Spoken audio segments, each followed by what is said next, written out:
예수께서 즉시 제자들을 재촉하사 자기가 무리를 보내는 동안에 배를 타고 앞서 건너편으로 가게 하시고 무리를 보내신 후에 기도하러 따로 산에 올라가시니라. 저물매 거기 혼자 계시더니 배가 이미 육지여서 술이나 떠나서 바람이 거스름으로 물결로 말미암아 고난을 당하더라. 밤 사경에 예수께서 바다 위로 걸어서 제자들에게 오시니 제자들이 그가 바다 위로 걸어오심을 보고 놀라 유령이라 하며 무서워하여 소리 지르거늘 예수께서 즉시 이르시되 안심하라 나니 두려워하지 말라. 베드로가 대답하여 이르되 주여 만일 주님이시거든 나를 명하사 물 위로 오라 하소서 하니 오라 하시니 베드로가 배에서 내려 물 위로 걸어서 예수께로 가되 바람을 보고 무서워 빠져가는지라 소리질러 이르되 주여 나를 구원하소서 하니 예수께서 즉시 손을 내밀어 그를 붙잡으시며 이르시되 믿음이 작은 자여 왜 의심하였느냐 하시고 배에 함께 오르매 바람이 그치는지라. 배에 있는 사람들이 예수께 절하며 이르되 진실로 하나님의 아들이로소이다 하더라. 아멘. 3월이 되었어요. 3월이 되면 훨씬 좀 이렇게 막 설레고 뭔가 기대가 되시죠?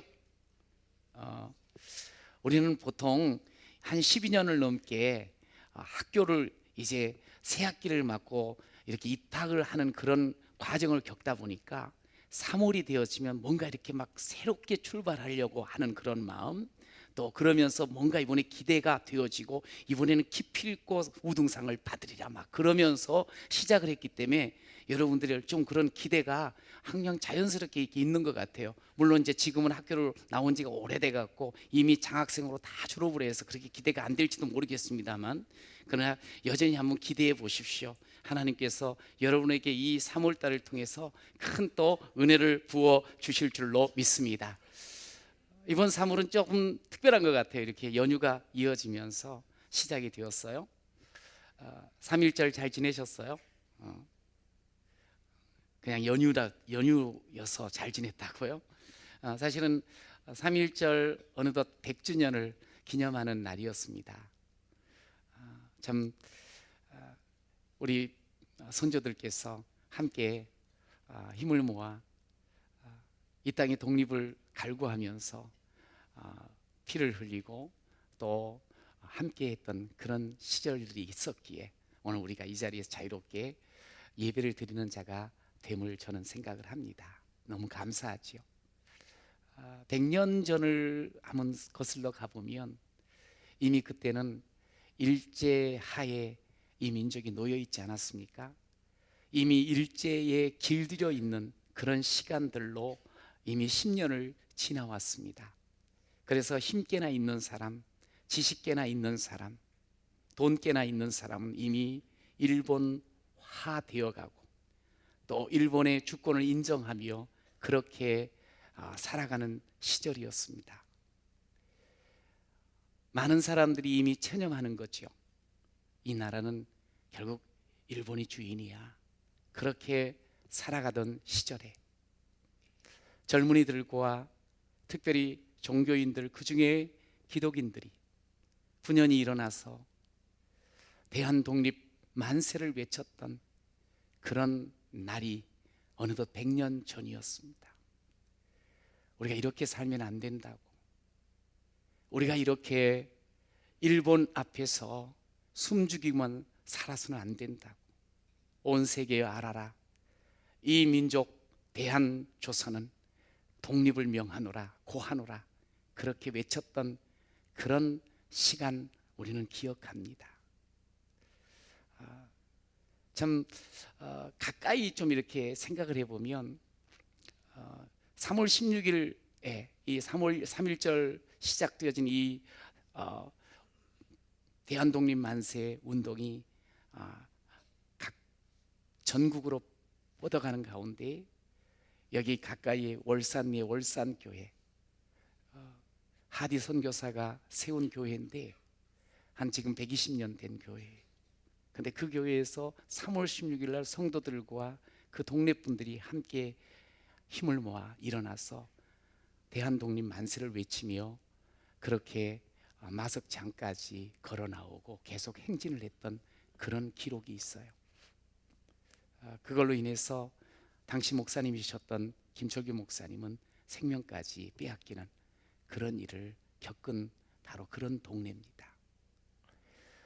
참 숨죽일 수밖에 없는 그런 상황 속에서 아니 우리 이렇게 살면 안 된다고 대한독립 만세를 외쳤던 이들, 바로 그들 때문에 오늘 이 자리에 우리가 선 줄로 믿습니다.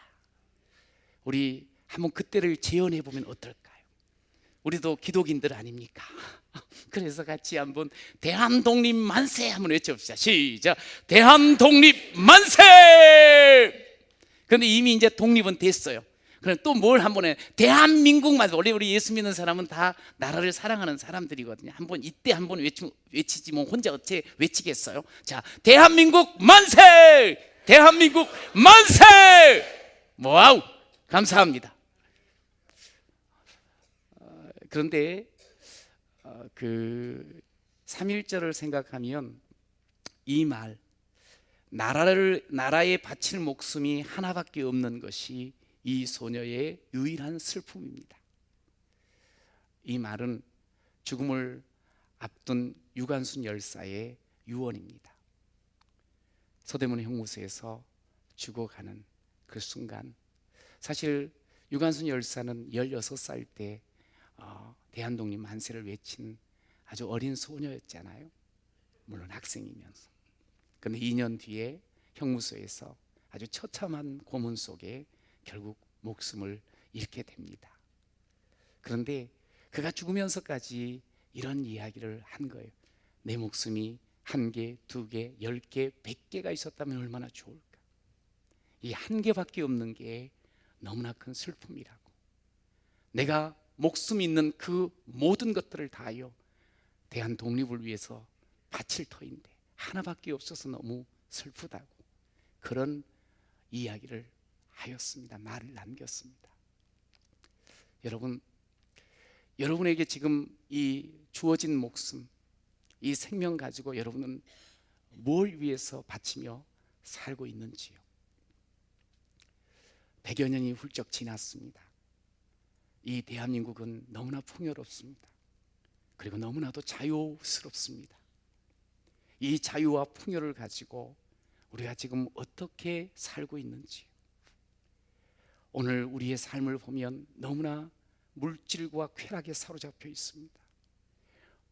개인주의에 그냥 사로잡혀서 오직 나밖에 모르는 그런 삶을 사는 모습을 너무 많이 보고 있어요. 이러한 물질과 개인주의의 노예가 되어 우리의 목숨을 바치며 살렵니까? 저는 예수 믿는 사람은 그래서는 안 된다고 생각을 합니다. 오늘 그래서 말씀 제목이 그렇습니다. 다르게 사십시오.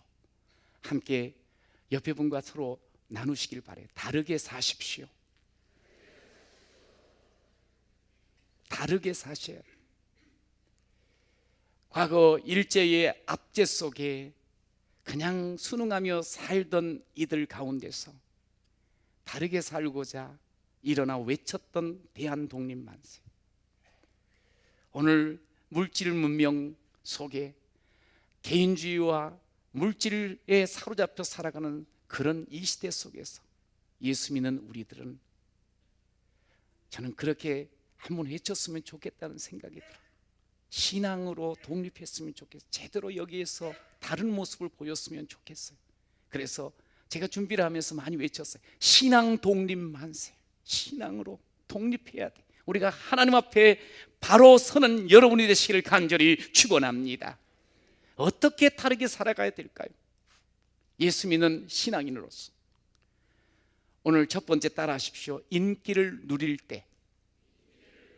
이 말이 무슨 말인 거 아니? 오늘 본문 우리가 22절부터 읽었는데요, 그 전에 어떤 일이 있었는고 하니 예수님께서 광야에 근 2만 명이 되어지는 많은 무리들을 떡 5개와 물고기 2마리로 먹이시는 오병이어의 기적을 행하시게 됩니다. 먹고 나서 배가 부릅니다. 그런데 가만히 생각해 보니 이건 어마어마한 일인 거예요. 누가 하셔서? 예수님이 하셨습니다. 그들은 갑자기 한두 사람이 그런 이야기를 합니다. 이야, 예수님 우리의 왕이시다. 예수님이야말로 우리의 인생의 문제를 해결하실 분이시다. 예수님은 우리의 진정한 왕이 되시면 되게 좋겠다. 그러면서 웅성웅성하면서 예수 우리의 왕이 되어 주십시오. 로마의 압제하에 있는 우리를 해방시켜 주시고 굶주림과 배고픔 속에 있는 우리를 정말 배부르게 하여 주십시오. 우리의 왕이 되어 주십시오 하고 외침이 거대한 함성으로 바뀌어지고 있는 상황이었어요. 그런데 그 소리를 들은 제자들 마음이 동요되기 시작합니다. 그런 말 하지 마십시오. 예수님은 이 세상에 노마를 뒤엎고 왕국을 세우려고 오신 분이 아니십니다. 예수님은 그런 왕이 아니십니다. 이렇게 함이 오름에도 불구하고 속에서 이야, 드디어 기회가 왔다. 내가 제대로 줄은 잡긴 잡았네. 예수 왕이 되시기만 하면 나는 가만히 생각해 보니까 장관 아니야? 이야, 이거는 이제 내 인생 폈다. 그러면서 그냥 같이 흥분을 하는 거예요. 이러다가 우리 여기서 왕국을 세우면서 시작하면 되겠네. 이 거대한 무리들과 함께 이런 마음이 제자들 속에도 있었던 것 같아요. 예수님이 오늘 22절 재촉하는 거예요. 얘들아, 너희들은 가라. 저 건너편으로 가라. 그러면서 그들을 재촉하여 보내셨다고 성경은 기록을 하고 있어요.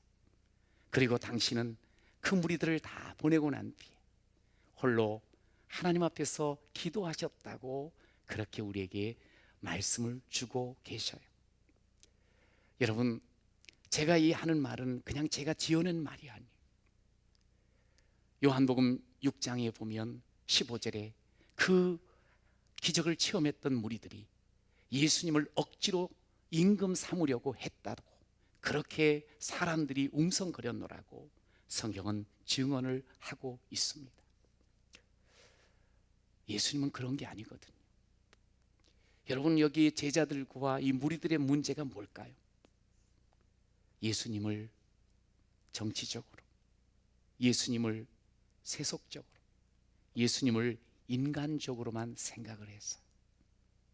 그래서 내 현실의 문제를 해결하실 분, 오늘 정치적인 그 압제를 풀어주실 분, 그 정도로 생각을 하는 것이 문제였어요. 여러분, 우리는 어떤가요?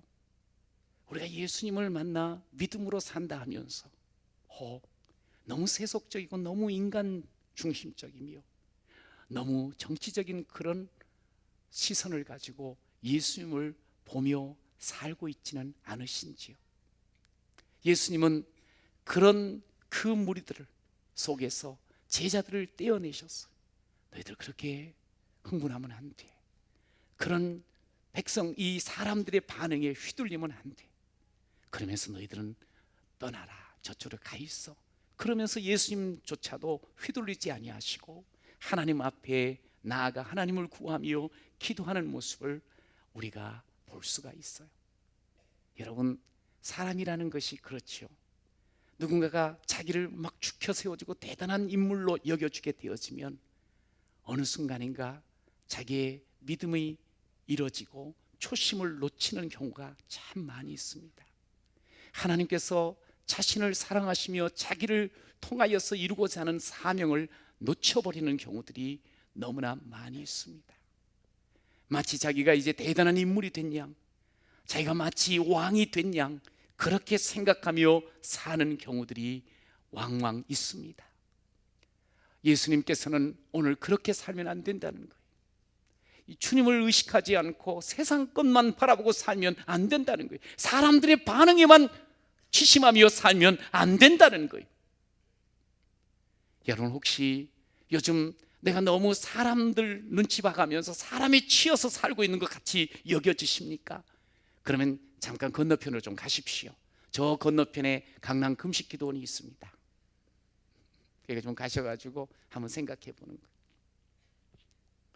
제가 주중에 노예에서 함께하는 그런 목사 부부 수련회를 다녀왔어요.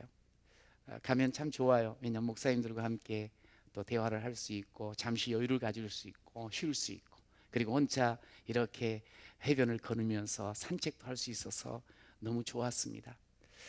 산책을 하면서 또 목사님들과 대화를 하면서 계속 생각을 해요. 하나님께서 저를 목사로 불러주셨는데 내가 제대로 목회를 하고 있고 하나님 앞에 제대로 기쁨되는 일꾼이 되어가고 있는가. 그러면서 참 많은 은혜를 하나님 앞에서 누렸습니다. 신앙생활을 한다고 하면서, 목회를 한다 하면서 나의 어떤 모습들이 너무 세속적이고 너무 인간 중심적이고 정치적인 그런 면이 혹 없는가.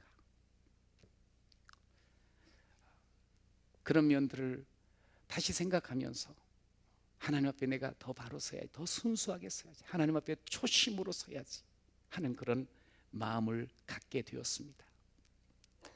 종종 여러 교회 지도자들의 소식들을 듣다 보면 가슴 아픈 일들이 많아요.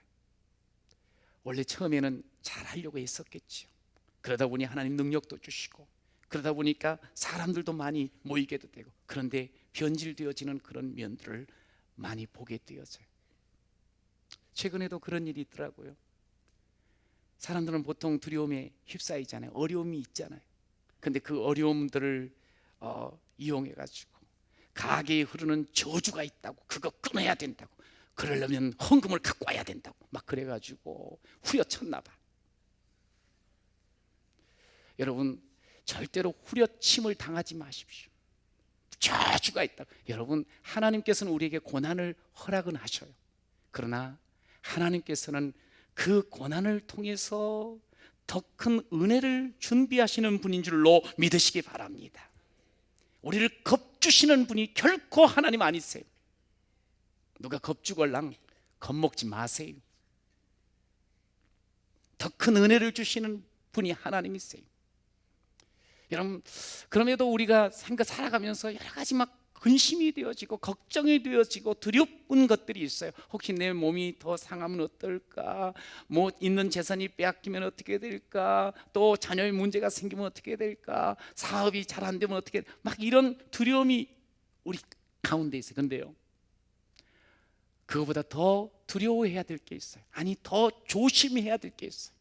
그런 거 뺏길까 봐 두려워하지 마시고 정작 경계해야 될 것이 뭔 줄 아세요? 내가 은혜를 받고 믿음으로 산다 할 때 하나님께서 주시는 축복, 오늘 예수님께서 인기를 막 얻으신 것처럼 뭔가 잘 되어질 때, 그때 내가 스스로 왕이 되려고 하는 그런 마음, 이것을 경계해야 합니다. 이게 약한 우리의 본성들이거든요. 어느 순간인가 내가 주인이 되고 어느 순간에 내가 왕이 되어버리려고 하는 그런 우리 약한 성향들이 있어. 이거를 늘 경계해야 돼. 저도 늘 경계하며 살아가고 있어요. 초심을 어떻게 하든지 놓지 않으려고 늘 하나님 앞에 은혜입니다, 은혜입니다 하며 고백하며 살아갑니다. 말씀을 늘 묵상합니다. 말씀으로 내 자신을 비춰가면서 경계합니다. 또 하나의 경계는 뭐냐면, 제가 많은 사람들을 대하다 보니까 혹여라도 내가 사랑해야 될 사람에게 상처를 주지 않을까, 실족하게 하지 않을까 늘 경계하고 있어. 사실 실족해 하면 네 연자 맷돌 메고 바닷속에 빠지라고 주님 엄히 말씀하셨잖아요. 그래서 살면서 최대한 사람들을 어떤 비난하고 정죄하는 것을 안 하려고 합니다. 아예 그건 내 소관이 아니라고 생각을 합니다. 그렇습니다. 우리가 살면서 고난당하는 것도 매우 두렵고 무섭습니다만, 그러나 더 무서운 건 나를 완전히 무너뜨려 버리는 것은 뭐냐면 스스로 왕이 되어지는 거예요. 스스로 사람들 눈치 봐가면서 그 사람들의 반응 속에서 스스로 왕이 되어지고 자기가 뭔가가 된 양 착각하며 사는 겁니다. 하나님 우리에게 힘 주셨습니까? 하나님 우리에게 축복 주셨습니까? 그러면 하나님께 영광을 돌리는 여러분 되시길 축원합니다. 그럴 때 우리 하나님께서 우리를 더더욱 귀히 쓰시고 존경받는 삶의 자리에 서게 될 줄로 믿습니다.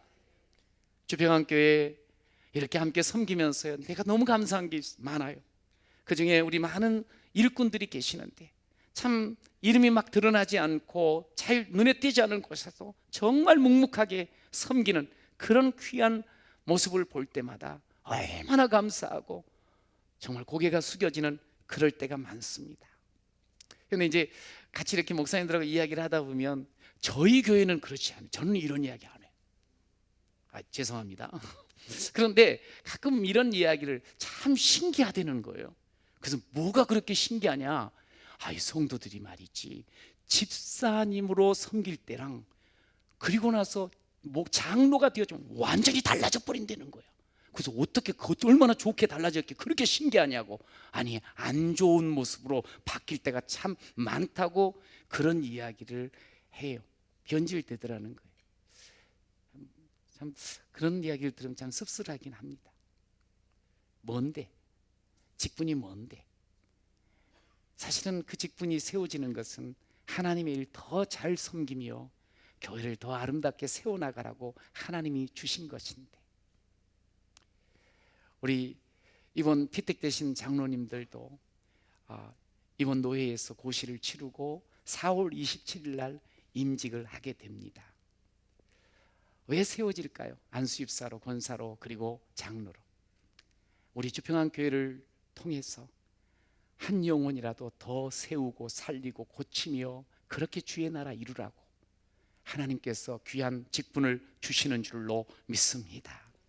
저는 우리 모든 성도들이 그런 귀한 직분자가 되도록 함께 기도해 주시면서 또 함께 응원해 주면서 그렇게 아름다운 주의 나라 이루어나가는 온 성도가 되시기를 축복합니다.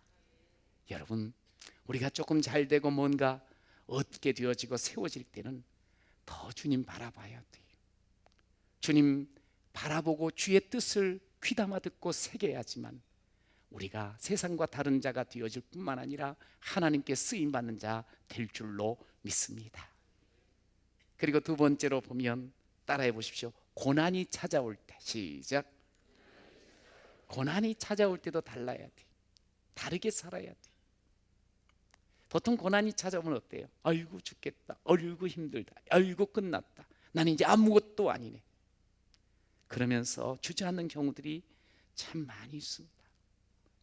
오늘 본문 24절에도 보면 제자들이 풍랑이 일므로 그 물결이 막 바다 뱃속에 들어오게 돼요. 배 가운데 그 속에서 고난을 당하고 있다고 말하고 있어요. 고난을 당하고 있어요. 사람은 누구나 고난을 당해요. 예수 믿는 우리들도 고난을 당해요. 그런데 세상 사람들과 다른 것이 있어요. 예수 믿는 우리는 고난을 당하지만 고난을 이길 힘을 갖고 있는 줄로 믿으시기 바랍니다. 고난을 당해도 이길 힘을 하나님이 주시는 자가 예수 믿는 자예요. 목사님, 제가 신앙생활도 왜 이렇게 어렵고 힘든지 모르겠어요. 하나님이 정말 있나요? 그렇게 묻는 사람이 있어요.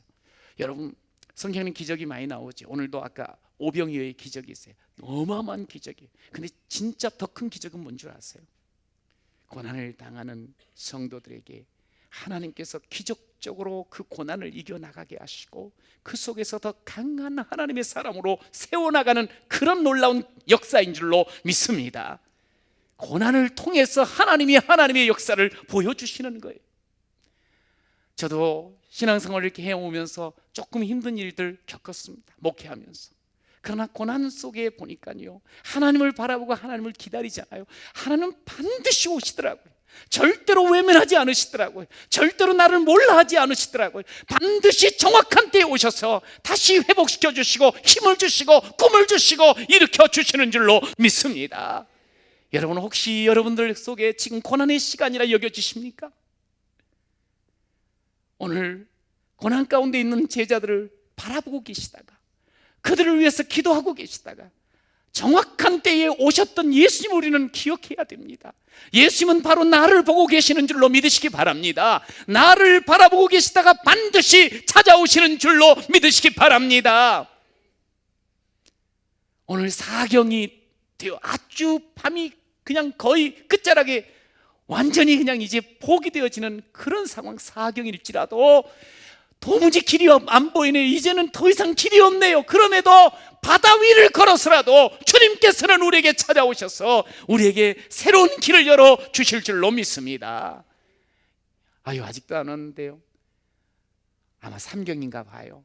우리의 지금 상황이. 조금만 기다리세요. 주님 바라보면서 기다리세요. 벌벌 떨고 그냥 나답받치지 마시고요.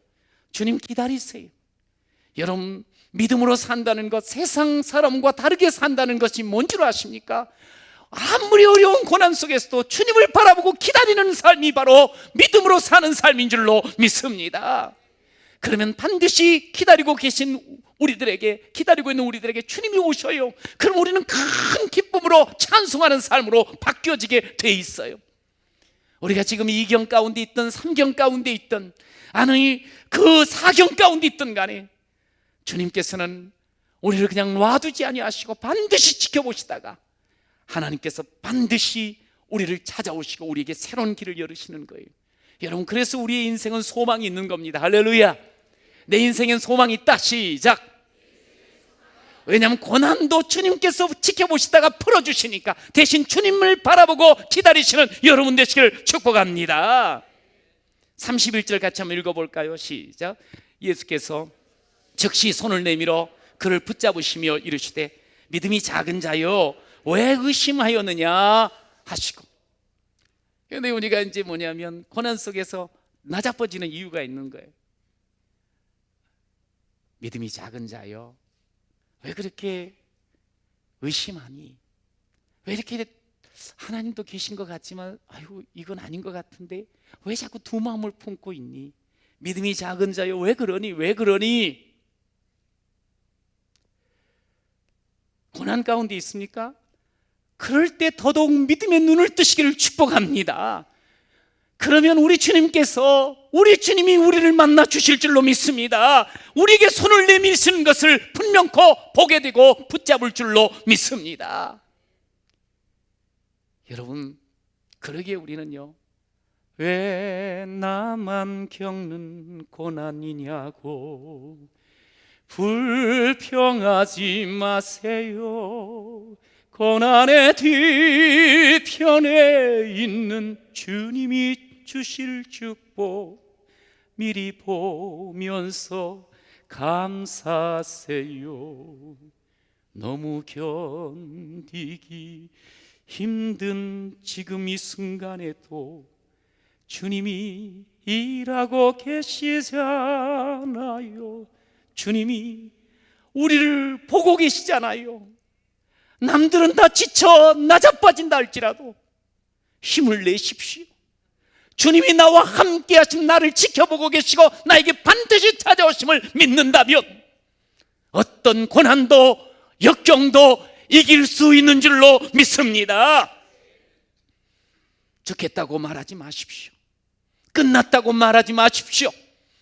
무릎 꿇지 마십시오. 울지 마십시오. 오늘 주님은 우리에게 오셔서 나다 나 두려워하지 말아라. 내가 여기 있다 말씀하셔요.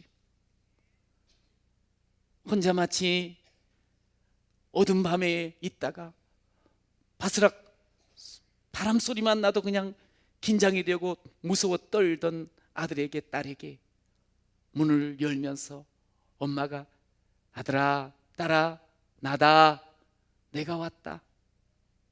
그러면 모든 긴장과 두려움이 사라지지 않습니까? 예수님께서 오늘 그렇게 두려워 떨고 있는 제자들에게 우리들에게 나다 내가 왔단다 내가 왔단다.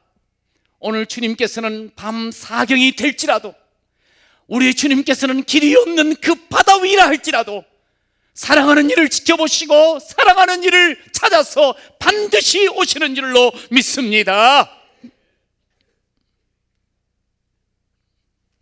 풍랑이 일 수 있습니다. 사람들이 나를 힘겹게 할 수 있습니다. 사람이 알아주지 않을 수 있습니다. 그러나 예수께서는 나를 속속들이 다 아십니다. 반드시 찾아오십니다. 고난을 풀어주십니다. 위험을 건져주십니다. 위험에서 길이 없다면 바다 위를 걸어서라도 말입니다. 이제는 밤이 너무 깊어서 안 되겠습니다. 이제는 시간이 없습니다. 아닙니다. 사경에라도 반드시 오십니다. 주님 나를 모르시는가 봐요. 버리셨는가 봐요. 아닙니다. 주님은 우리를 계속적으로 지켜보시고 우리를 품으셔요. 이스라엘 백성들이 광야를 지나는 때 너무 힘들고 어렵다 보니까 하나님이 우리와 진짜 함께 하실까 하는 그런 생각들, 이 소위 말해 두 마음이 있었어요. 그럴 때 모세를 통해서 주님께서 주시는 말씀은 바로 이겁니다. 너희보다 먼저 가시는 너희의 하나님 여호와, 내가 너희와 함께 한단다. 나는 너희들보다 앞서서 너희의 길을 이끌어가고 있어. 그런데 문제는 우리들은 오늘의 현실의 문제가 너무 커 보이다 보니까 앞서가시며 길을 여시는 주님을 못 보는 거예요. 주님은 다시 이야기해요. 그랬던 우리 여호와 하나님께서 이제도 너희와 함께 싸우겠다. 너희에게 승리 안겨주겠다. 할렐루야. 종종 우리의 기대와 다르게 하나님이 인도하시는 것을 우리는 삶을 통해서 경험합니다. 제자들, 무리들이 예수님이 지금 왕이 되셨으면 좋겠습니다. 우리의 현실의 문제를 풀어주시고 우리의 배고픔을 풀어주시고 우리의 정치적인 그런 압제를 풀어주시는 그런 왕이 되시면 좋겠습니다. 그런데 사실은 주님께서는 그 기대에 응하지 않으셨어요. 도리어 풍랑이 일게 만드십니다. 그러나 제자들에게 어마어마한 축복을 주셔요. 세상의 왕은 한 5년 있다가 10년 있다가 길어봤자 30년 있다가 다 떠나요. 그리고 다 변질돼요. 그러나 영원하신 하나님께서 자신을 찾아오시고 영원하신 그 왕 되신 주님께서 우리와 함께 하신다는 것을 체험하게 하신 줄로 믿습니다. 많은 것 잃어버린 것 같은 그런 어려움이 있었습니까? 그러나 그 속에서 주님만 바라보고 주님만 기다리고 있으면 주님의 말로 닿을 수 없는 은혜와 능력을 체험하는 자가 될 줄로 믿습니다. 주님 우리에게 합력하여 선을 이루신다 약속 주셨거든요. 여러분 진정 주님을 믿는다고 하면 우리는 현실만 쫓아서는 안 됩니다. 세상의 가치만이 다라고 여겨서는 안 됩니다. 요즘 모두가 다 나밖에 모르는 삶을 살아가는데 그래 내 행복만 있으면 되지, 그러면 안 됩니다. 나만을 위해서가 아닙니다. 그것은 예수 믿는 삶이 아닙니다. 여러분 신트로피 드라마라는 책이 있어요. 이번 한 달 꼭 그 책 한번 읽어보시라고 추천을 하게 되는데, 이 책은 김영길 박사, 한동대학교 총장으로 오랫동안 재직하셨던 김영길 박사가 쓴 책입니다. 이분이 과학자잖아요. 근데 이분이 예수님을 무신론자였는데 예수님을 영접하게 되었어요. 그리고 믿음으로 아주 잘 사는 분이시거든요. 근데 이분이 쓴 책 신트로피 드라마, 그러니까 이제 이분은 과학자니까 과학의 법칙에 보면 그 연력학 제2법칙이 엔트로피 증가의 법칙, 그러니까 이렇게 우리가 이제 살면 모든 물질은 여기에 아주 따끈따끈하고 맛있는 떡이 있어요. 이거를 하루, 이틀, 3일, 4일 놔두면 이 떡이 점점 더 좋아지고 점점 더 맛있어지질 않고 조금 있으면 썩고 부패하고 그러면서 버리게 되는 거. 이게 이제 엔트로피 증가, 질서에서 무질서로, 그리고 좀 괜찮은 것에서 자꾸 썩어지는 걸로, 부패하는 걸, 쇠퇴하는, 그것이 우리 물질 세계의 법칙이라는 거예요. 그 세상은 어찌 보면 그런 법칙 속에 끌려가고 있다 이거지요. 처음에는 사회살이가 좋다가 조금 지나면서 서로 틀어져 가지고 그냥 완전히 왼수가 돼버리는 그런 것부터 시작해서 모든 삶이, 물질과 관계된 모든 삶이 이렇게 되어지는 건 부정할 수 없다는 거예요. 그런데 이걸 가만히 신앙을 가지고 보니까 결국에는 하나님 중심의 우리 인생들이, 역사가 이게 인간 중심의 역사로 자꾸 무질서하게 가버리더라는 거예요. 전부 나밖에, 오직 나. 그러니까 서로 싸움하고 서로 그냥 피 흘리고 그런 무질서한 세계로, 인본주의, 요즘 포스트 모더니즘이래, 전부 지가 왕이야. 스스로 진리가 없어. 내가 진리야. 나만 행복하면 돼. 이게 진짜로 엔트로피가 완전히 증가된 상태라는 거죠. 그런데 이런 세상 속에서 신트로피, 다시 말해서 에너지를 다시 모으고 회복되어지는 드라마를 우리가 써 나가야 된다는 거예요. 그래서 이분이 물질 세계에서는 그렇게 엔트로피가 증가하고 무질서하게 가는데, 가만히 예수를 믿고 보니까 예수님이 이 신트로피 드라마를 썼더라는 거예요. 모든 죄악된 우리 인생 속에서 다 울고 괴롭고 그냥 죽어가는 이곳에 주님께서 오셔서 당신이 사랑하고 당신이 생명을 내어놓고 나니까 거기에 다시 생명이 회복되어지고 도덕이 회복되어지고 질서가 회복되어지고 새로운 길이 열리는 것을 자기가 본 거예요. 예수 믿는 우리들은 세상 뭐 어차피 다 그렇게 사는 거 아니야? 그러다가 가는 거지 뭐. 이렇게 살면 안 된다는 거예요. 신트로피 드라마를 써야 된다는 거예요. 같이 다시 회복의 역사를 같이 맛보고 나누고 해야 된다는 거예요. 그러면서 이분이 당신의 교육 철학을 아주 쉽게 이야기를 했더라고. 다른 책에서 이렇게 말해요. 공부해서 남주자. 시작. 어디 이 말 좀 애들한테 많이 했습니까? 아니, 이 말 많이 듣고 사셨습니까? 아니지요. 우리 엄마들, 아빠들, 또 우리 애들한테 하는 말은 이런 말입니다. 어릴 적부터. 얘야, 밥 먹어라, 잘 먹어라. 그 밥 먹어서 그게 남 주는 줄 아냐? 네가 잘 되는 거지. 거기서부터 시작해서 공부해라. 공부하면 네가 잘 되는 거야. 공부해라. 공부해. 더 잘해. 네 잘 되라고 하는 거야. 네 잘 되라고 하는 거야. 네 잘 되라고 하는 거야. 그래서 애들이 참 잘 됐습니까? 어디 좀 덕 좀 봤습니까? 그런데 이제 이분은 뭐냐면 그 은혜를 입고 보니까 그렇게 하면 안 된다는 거야. 다 지밖에 모르고 살아가서는 안 된다는 거야. 그러면 세상은 점점 무질서해진다는 거지. 어릴 적부터 이야기를 해야 된다는 거야. 얘야, 공부해서 남 줘야 된다. 너 건강해서 남을 위해서 써야 된다. 너 열심히 살아서 남에게 도움이 돼야 된다. 어른 다 돼가 얘야, 열심히 돈 벌어서 남 도와야 된다. 이 삶을 간단하게 쉽게 이야기를 하는 게, 이게 신트로피 드라마를 써가는 우리의 삶이라는 거예요. 여러분은 어때요? 여러분은 아유, 우리 자식만 잘 되면 되지, 나만 잘 되면 되지, 그러면 돼지입니다. 어떻게 하다 보니까 돼지가 나왔네. 그러면 안 되고 공부하자, 남 돕자, 남 주자. 여러분 이렇게 살아가잖아요.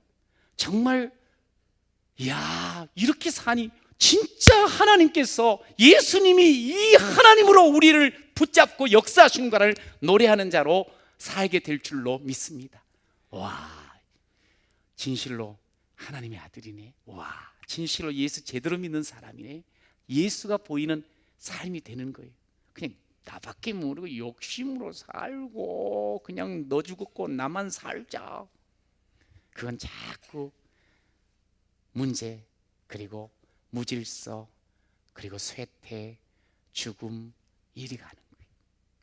그래서 저와 여러분이 다시 한번 우리의 이 세상, 나밖에 모르고 물질밖에 모르는 세상 가운데 살면서 좀 주님은 보는 거예요. 바라보는 거예요. 그리고 주님 기다리는 거예요. 그러면서 주님 원하는 대로 한번 말도 하고 살아보는 거예요. 그러면 그 속에 하나님의 능력과 하나님의 살아계심이 보여질 줄로 믿습니다. 우리 한번 그렇게 사는 우리 복된 하나님의 아들, 딸 되시기를 간절히 축원합니다.